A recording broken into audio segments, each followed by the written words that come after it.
पूजा जी नमस्कार। ये आप स्क्रीन पे अपनी कुंडली देख रहे हो। इसमें मैंने लगन चार्ट, नवांश चार्ट और विश्वंतरी महादशाएं दे रखी है। 2028 तक केतु भगवान की महादशा आप पे लगी हुई है। तो देखिए, आपके दो मेन प्रश्न थे जो जो आपने मुझसे पूछा था। एक तो यूपीएससी को लेके और दूसरा मदर एंड फादर की हेल्थ को लेके। उस पर भी मैं यहाँ पे बात करूँगा। तो देखिए, लगन चार्ट को हम पहले समझते हैं। लगन चार्ट में पहले घर में 3 नंबर लिखा हुआ है, यानी मिथुन राशि के स्वामी जहाँ भी जाके बैठेंगे वो आपकी जीवन धारा बनेगी। अब देखिए, 3 नंबर के स्वामी यानी बुध, वो जाके छठे घर में जाके बैठ गए। ये सबसे बड़ी दिक्कत आती है कि यूपीएससी क्लियर नहीं कर पा रहे हो आप, क्योंकि बुध यहाँ पे कॉम्प्रोमाइज को बहुत ज़्यादा बढ़ा देते हैं। पहले घर का स्वामी यानी लग्नेश, जो इस कुंडली का अखाड़ा है, अखाड़े का जो मालिक है, वही यहाँ पे छठे घर में जाके बैठ गया है। तो पूरी कुंडली को ये डाउन कर देता है। 60 से 70% कुंडली यहाँ पे खत्म हो जाती है। तो देखिए, यह पहले घर का स्वामी यानी लग्नेश यहाँ पे 6 में बैठ जाए, 8 में बैठ जाए या 12 में बैठ जाए, तो कुंडली पूरी 60 से 70% खत्म हो जाती है। बस इसी पे हमें रेमेडी करना है ताकि यूपीएससी क्लियर हो जाए। यूपीएससी क्लियर करना है तो सबसे पहले लग्नेश को निकालना पड़ेगा, क्योंकि ये कॉम्प्रोमाइज़ बहुत ज़्यादा बढ़ाते हैं। ये देखिए, लग्नेश जब भी पहले घर का जो स्वामी है वो 6 में जाके बैठ जाएगा, तो ये कॉम्प्रोमाइज़ को बहुत ज़्यादा बढ़ाएगा। साथ साथ ये मेंटल और फिजिकल टॉर्चर भी आपको देगा, क्योंकि बुध बुद्धि के स्वामी है। तो हमें इस पे वर्क करना है। अब देखिए, यूपीएससी के लिए सबसे पहले हम राइटिंग को देखते हैं, हाथ की स्पीड को देखते हैं कि व्यक्ति में कितनी स्पीड है हाथ में। तो देखिए, जो कलम के जो देवता माने गए, हाथ की स्पीड के जो देवता माने गए, वो बुध माने गए। बुध यहाँ पे अटक गए तो यूपीएससी क्लियर करने में तभी प्रॉब्लम आएगी, क्योंकि बुध जो है राइटिंग के देवता माने गए, सुंदर राइटिंग के। और साथ साथ जैसे हम तेज लिखते हैं, जैसे कि हम किसी प्रकार की राइटिंग लिखते हैं, यहाँ पे उसमें तेज हैंड राइटिंग लिखते हैं, तो हमें बुध की सहायता चाहिए होती है। तो बुध को हमें यहाँ पे निकालना बहुत ज़्यादा ज़रूरी है। अब देखिए, दूसरा हम शिक्षा को भी देखते हैं। तो देखिए, शिक्षा में जो है यहाँ पे गुरु बैठे हुए हैं, पंचम घर के गुरु पाए हैं आपने, तो ये तो बहुत अच्छी बात है। गुरु जब भी 5वें घर में बैठते हैं तो एक बार में जो भी आप पढ़ोगे वो आपको याद हो जाएगा। और साथ ही साथ गुरु जब भी 5वें घर में बैठते हैं तो शिक्षा अच्छी देते हैं, शिक्षा में आप बहुत अच्छे हो। साथ साथ ये प्रेम भी अच्छा देंगे, संतान भी बहुत अच्छी देते हैं। तो देखिए, गुरु के यहाँ पे बैठने से आपकी एक तो ब्रेन की क्वालिटी है बहुत अच्छी निकाल के आई है। त्रिकोण भाव के गुरु आपने पाए। देखिए, त्रिकोण भाव क्या होता है? पहला, पांचवा और नौवा घर, ये तीनों हम त्रिकोण भाव मानते हैं। तो देखिए, आपने त्रिकोण भाव के गुरु पाए, यानी 5वें घर में गुरु बैठे हैं, तो ये तो बहुत अच्छी बात है। तो शिक्षा आपकी बहुत अच्छी यहाँ पे हुई है। अब आगे समझिए। देखिए, जो मदर और फादर की हेल्थ को आपने लेके बोला है, तो देखिए, ये है हमारे चौथा घर। चौथे घर में हम माँ के बारे में जानते हैं। और देखिए, ये है हमारे 10वां घर।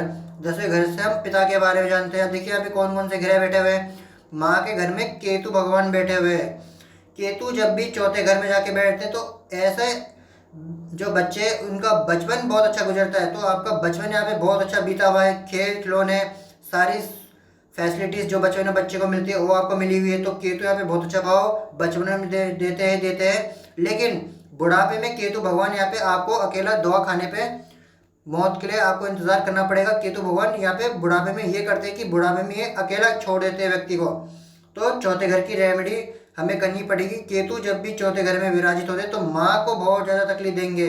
तो इसी कारण आपकी मदर की हेल्थ भी इन्हीं के कारण बहुत ज़्यादा डाउन हो गई है, क्योंकि केतु ने चौथा घर में कदम रख दिया है। तो देखिए, केतु की जो प्लेसमेंट है चौथे घर में हो गई है, तो इसी के कारण माँ की हेल्थ को भी ज़्यादा दिक्कतें देंगे।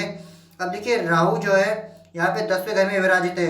राहु बहुत ही अच्छा भाव देते हैं जब भी वो कर्म के घर में जाते हैं।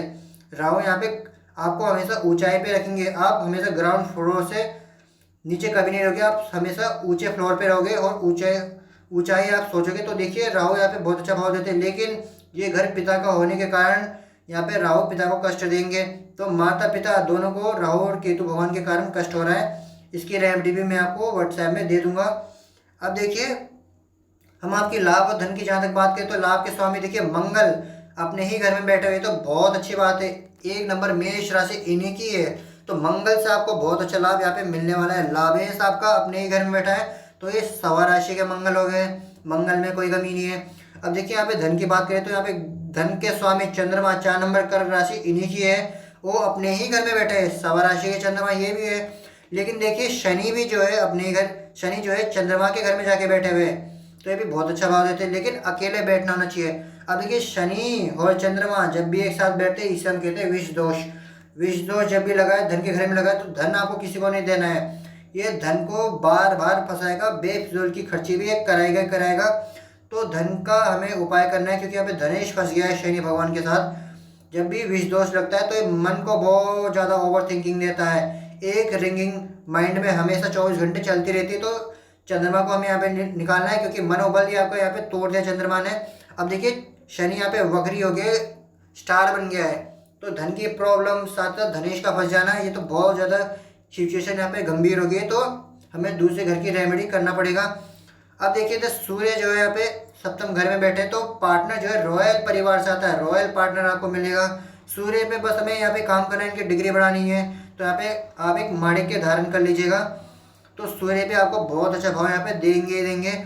अब देखिए यहाँ पे जो है वीनस यानी शुक्र, शुक्र पे यहाँ पे 8वें घर में फंस गए हैं, शुक्र की हमें रेमेडी करना पड़ेगा। शुक्र जब भी 8वें घर में फंसते हैं तो ये आपको बहुत ज़्यादा कॉम्प्रोमाइज़ ये भी कराते हैं, धन की दिक्कत ये भी देते हैं, तो शुक्र की रेमेडी भी हमें करना है। अब देखिए हमने आपका ये लगन चार्ट समझ लिया, अब आप अपना नवांश चार्ट समझिए। नवांश चार्ट में देखिए मंगल चौथे घर में बैठ गए, चौथे घर से आप मांगलिक बन गए हो। नवांश चार्ट में चौथे घर में जब भी मंगल बैठते हैं तो हमें इसकी रेमेडी करना ही पड़ेगा। सबसे पहले आपकी जो रेमेडी रहेगी वो मंगल भगवान की रहेगी, तो मंगल पे हमें रेमेडी करना है।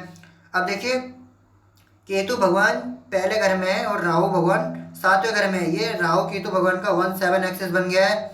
जब भी 1-7 एक्सिस बनता है तो ये बहुत ज़्यादा सिचुएशन को गंभीर बनाता है। या फिर देखिए 1-7 एक्सिस जब भी बनता है तो या फिर हस्बैंड वाइफ जो है एक दूसरे से दूरी बना के रहते हैं, या फिर हस्बैंड वाइफ जो है एक दूसरे की अच्छी बॉन्डिंग नहीं बन पाती इन दोनों के बीच, या फिर 24 घंटे ये दोनों लड़ाई करते रहते हैं। तो यहाँ पे हमें इनकी रेमेडी करना पड़ेगा, क्योंकि राहु केतु का 1-7 एक्सिस बहुत ही ज़्यादा घातक होता है। तो राहु केतु के ऊपर अगर हम शांति करेंगे तो ये नीचे कवर हो जाएगा, तो इसकी चिंता आप मत कीजिए। अब देखिए यहाँ पे सूर्य जो है यहाँ पे केतु भगवान के साथ फंस गया, तो इससे हम कहते हैं सूर्य ग्रहण दोष।